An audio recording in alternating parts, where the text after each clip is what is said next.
If you found yourself waking up once, twice, sometimes even 3 times a night just to urinate, you're far from alone, and the real reason may surprise you. It isn't your bladder filling faster. It isn't simply the passing of years, nor is it necessarily an enlarged prostate. Instead, a private habit you've likely practiced for decades might be quietly rewiring your nights, your energy, and the very nerves that control your urge to urinate. I'm Dr. Mohit Kara, a board-certified urologist with over 30 years of experience treating men in their 60s, 70s, and beyond. I've guided thousands of patients just like you to reclaim uninterrupted nights and their dignity by shining a light on a connection few doctors ever mention deep within your pelvis, your prostate, bladder, and the network of nerves that link them form a delicate trifecta. Under the right conditions, this system coordinates your urine storage and release perfectly. Your bladder fills, the nerves send a signal when it's time to go, and you empty without a second thought. But when one component becomes inflamed, irritated, or confused, often as the result of pressure, tension, or repetitive strain, the whole system misfires. You wake at 2 a.m., your bladder only half full, yet your body insists it's an emergency. You stumble in the dark, you trickle a few drops, and you climb back into bed, frustrated and exhausted, wondering why this keeps happening. In my practice, I see this scenario again and again in men who have tried everything: cutting fluids before bedtime, prescription medications, pelvic, floor exercises, even fluid restriction diets, only to find that the problem persists. The missing piece, almost always, is the habit of self-stimulation performed seated on the toilet, in a hunched posture, with tension held in the pelvic floor and perineum. That familiar position may feel private and efficient, but it places chronic, low-grade pressure on your prostate and the surrounding nerves, creating micro-inflammations that, over years, fray the delicate wiring that tells your brain it's okay to sleep, rather than "you must pee now." Consider the prostate's role. It sits just beneath the bladder and envelopes part of the urethra. When you sit hunched forward, thighs pressed, abdomen contracted, pelvic floor tightened, you are literally squeezing that gland. Each episode of self-stimulation adds a tiny dose of stress, a microscopic bruise, a puff of inflammation. At first, you feel nothing. Your body compensates. But over time, those tiny insults add up, and the prostate swells just enough to irritate the bladder's nerve endings. Those nerves then misinterpret even mild bladder stretch as an urgent call. The result is a cycle.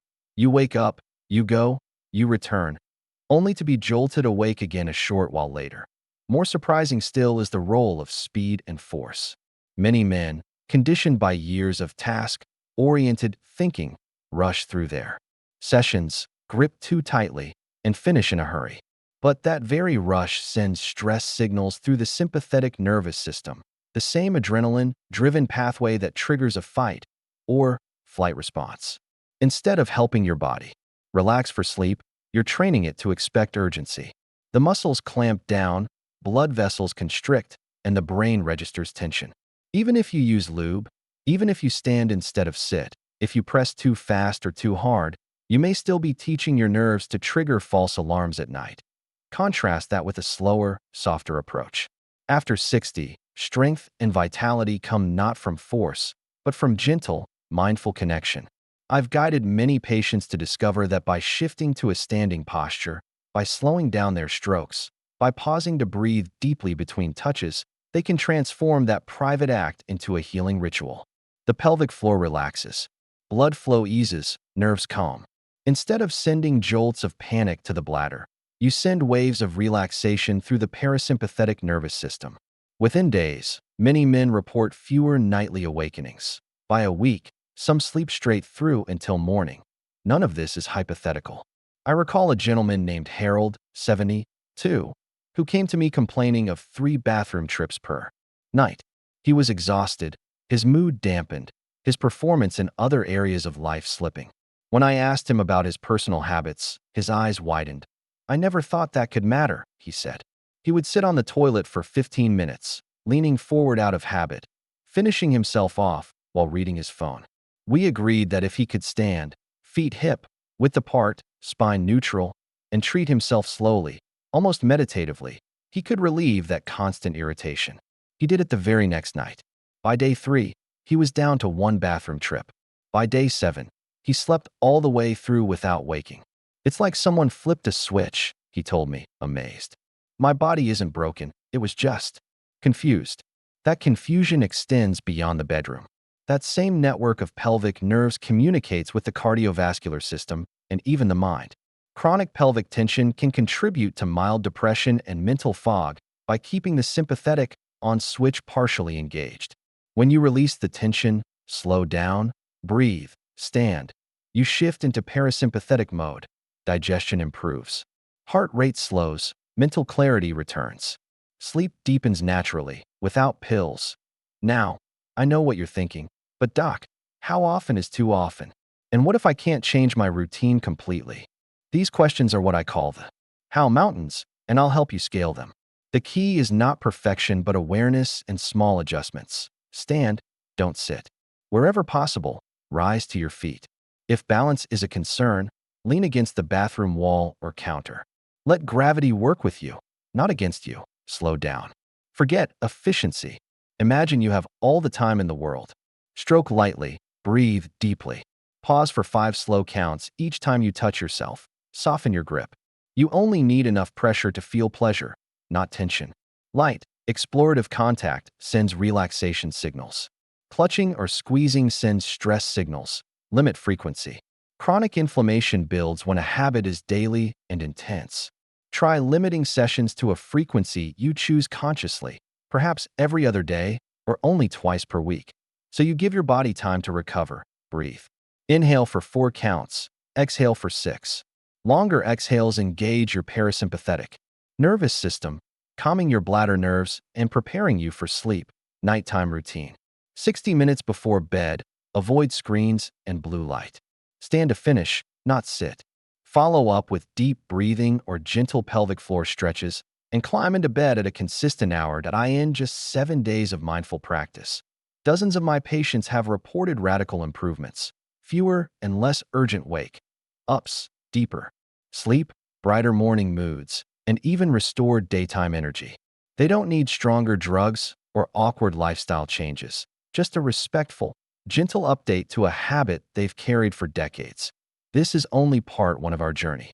In the next segment, we'll dive deeper into simple pelvic floor exercises designed to support your new routine, discuss dietary tweaks that reduce bladder irritation, and explore the role of hydration timing to reinforce your restored sleep pattern. You'll learn the 7-day protocol that my patients call the reset, and you'll see exactly how to weave it into your life. No judgment, only gentle guidance and real-world results. You've already taken the first big step, recognizing how that decades-old private habit, sitting, rushing, gripping, can irritate your prostate, confuse your bladder nerves, and steal your nights. Now, in part 2, we layer in the supportive practices that turn those small adjustments into lasting transformation. Gentle pelvic floor exercises, simple dietary tweaks to calm inflammation, hydration timing that reinforces your new sleep pattern, and a practical 7-day night reclaim rhythm you can weave seamlessly into your life. No fancy equipment, no harsh rules, just clear, step-by-step guidance designed for men and women in their 60s, 70s, and beyond. First, let's rebuild the very foundation that supports your bladder, prostate, and pelvic nerves, the pelvic floor. Muscles. Strong, supple pelvic floor muscles act like a hammock beneath your pelvic organs. When they tighten reflexively, you train them to relax on demand, and over time, that builds a resilient core that resists irritation and false urgency. Lie on your back on a firm surface, knees bent, feet flat on the floor. Take 5 deep belly breaths. Then on each exhale, draw your pelvic floor muscles upward as if stopping the flow of urine. Hold that lift gently for 3 to 5 seconds, then release fully for 5 to 7 seconds. Begin with 5 lifts, rest 30 seconds, then do 5 more with a slightly longer hold. Rest again, and finish with a 3rd set. Start 3 times a week, then gradually increase to daily as you grow stronger, adding 1 extra lift per set each week until you reach 10 per set. If you feel tension in your glutes, thighs, or abs, ease off. That means you're clenching the wrong muscles. Within a week or two, you'll notice that false urgency eases because your pelvic floor has learned to stay relaxed when it doesn't need to clamp down. Next, integrate the recline bridge to engage your glutes and lower back muscles that work in harmony with your pelvic floor. Lying on your back with knees bent, lift your hips until your body forms a straight line from knees to shoulders. Gently squeeze your buttocks as you lift, hold for 3 to 5 seconds, then lower with control. Aim for 8 to 10 bridges twice per week. This strengthens the larger support network around your pelvis, enhancing circulation and stability in the region. Improve how your breath and pelvic floor work together by practicing coordinated breathing. Inhale gently, letting your belly expand fully. Then exhale while drawing your pelvic floor upward. This conscious link trains your nervous system to integrate relaxation, reducing the nerve misfires that cause false gotta-go signals. Do 5 deep breaths at the end of each Kegel session, and you'll build a reflex that helps your body stay calm. While exercise rebuilds strength, your diet can either fuel or fight inflammation. Older bodies tend toward acidity and systemic inflammation, which can worsen prostate irritation and nightly awakenings. Swap refined carbs, white bread, pastries, sugary snacks for whole grains like steel-cut oats or quinoa. Each morning, top your oats with a tablespoon of extra virgin olive oil or a handful of walnuts for anti-inflammatory omega-3s, and add berries or tomato sauce for prostate protective carotenoids like lycopene. Minimize dairy and red meat, since saturated fat can exacerbate swelling around the prostate. Instead, focus on lean proteins, poultry, fish, legumes, and load your plate with colorful vegetables. Finally, pay attention to when you drink. Aim for 70% of your daily fluids before 6 p.m., tapering off in the evening so your kidneys have time to process without flagging your bladder at 2 a.m. Mindful evenings complete the picture. 30 minutes before bed, dim lights and silent screens. Stand to finish any personal routine. Never sit on the toilet. And then follow with 4 seconds of inhalation, 6 of exhalation, repeated 10 times. Lie on your side with knees bent and draw one knee gently to your chest for 10 seconds. Switch sides, then place a warm, not hot, compress on your lower abdomen for 5 minutes. This signals your body that it's time to power down. Finally, here's your simple 7-day night reclaim protocol. Print it or note it beside your bed. Day 1. Evening stand for stimulation. Breathe 6x4. Do Kegels plus bridges. Dinner of salmon plus spinach salad. Hydrate early. Wind down ritual. Breath cycles plus pelvic stretch. Day 2. Morning 12-ounce warm water. Breakfast of oats plus walnuts plus berries. Midday walk plus 3 bridges. Evening stand-only routine and Kegels. Dinner of quinoa plus tomato olive salad. Day 3. Evening take herbal support. Saw palmetto, if advised. Mind-body ritual plus pelvic compress. Kegels only. Hydrate early. Day 4. Morning hydrate plus spinach banana olive oil smoothie. Pelvic breathing midday. Evening full routine. Day 5. Evening gentle yoga or hip opening stretches. Limit evening fluids. Stand-only self-stimulation plus deep breathing. Day 6. Morning hydrate plus kale omelet. Quick 5 Kegels. 15-minute brisk walk. Evening full routine. Day 7. Evening journal. Your sleep quality. Full routine plus warm compress. Review your progress. Fewer wake-ups, deeper sleep. Repeat weekly, adjusting foods, supplements, and exercise based on how your body feels. Many find that after 2 cycles, they can move to maintenance. Kegels every other day while still sleeping through the night reliably. What you're doing is more than exercises or dietary rules. You're rewiring a lifetime pattern, shifting from tension to relaxation, urgency to presence, habit to wisdom. At 60 or 70, recovery isn't brute force but gentle guidance, respect for your body's signals, and patience as small changes accumulate into profound renewal. If these 2 parts have helped you see your private habit in a new light, not as something shameful, but as a manageable factor you can transform, then you've done the hardest work already. You've opened the door to restored nights and brighter mornings.